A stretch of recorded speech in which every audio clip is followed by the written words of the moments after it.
मला वाटतं की राज्य निवडणूक आयोगाने आपली बाजू मांडली असेल आणि येणारा आत्ताच्या निवडणुकीचा भार आणि पुढच्या निवडणुकीचा भार लक्षात घेता येणारं बजेट सेशन आहे, येणाऱ्या परीक्षा आहे 10वी 12वीच्या, या सर्व जर विचार केला, 10वी 12वीच्या परीक्षेचा विचार केला आणि जर आपण जर पुढचे बजेट सेशन आहे, अधिवेशन आहे, या सर्वाचा विचार केला असेल आणि म्हणून सुप्रीम कोर्टाने त्यांना परवानगी दिली। निश्चितपणे राज्याच्या सर्व जिल्हा परिषद एकत्रित झाल्या पाहिजे आणि जिल्हा परिषदसुद्धा निवडणुका लवकर झाल्या पाहिजे अशी आमची भूमिका आहे। डोंबिवलीमध्ये परत एक भाजपच्या उमेदवारांनी प्रत्येक घरात 3-3 हजार रुपये देतानाचा व्हिडिओ व्हायरल झाला।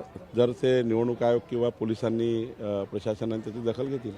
सर, ज्या पद्धतीनं पत्र काँग्रेसनं काढलं होतं, तुम्ही टीका केली की काँग्रेस लाडकी बहिणीच्या विरोधात, आता काँग्रेसचे लोक टीका करू लागले की आम्ही 16 तारखेनंतरचं म्हटलं तर फक्त निवडणुकीपूर्वी पैसे देऊ नका। नाही, मला वाटतं की ही राज्याची 2.5 कोटी लाडक्या बहिणीची योजना आहे। ही काही 29 महानगरपालिकेकरता नाही आहे, ही राज्याच्या 2.5 कोटी महिलांकरता आहे। नगरपालिकेमधील महिला, जिल्हा परिषदमध्ये, ग्रामीणमधल्या, आणि तीळ संक्रांतीपूर्वी जर पैसे मिळाले तर आमच्या बहिणींना तीळ संक्रांत चांगली करता येईल, म्हणून आम्ही हा निर्णय घेतला होता की लाडक्या बहिणींना तीळ संक्रांतीपूर्वी पैसे मिळावे। पण काँग्रेसनी शेवटी बदमाशी केली। काँग्रेसने राज्य निवडणूक आयोगाला पत्र दिलं की पैसा देऊ नये, हा लाडक्या बहिणीचा अपमान आहे। तुमच्यावर आरोप केलेला आहे,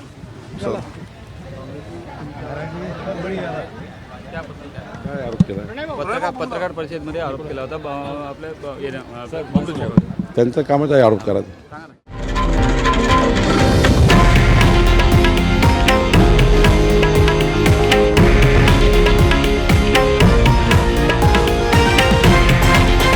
हे आहे देशातील नंबर 1 न्यूज नेटवर्क आणि आपण पाहत आहात TV9 मराठी, एकमेव।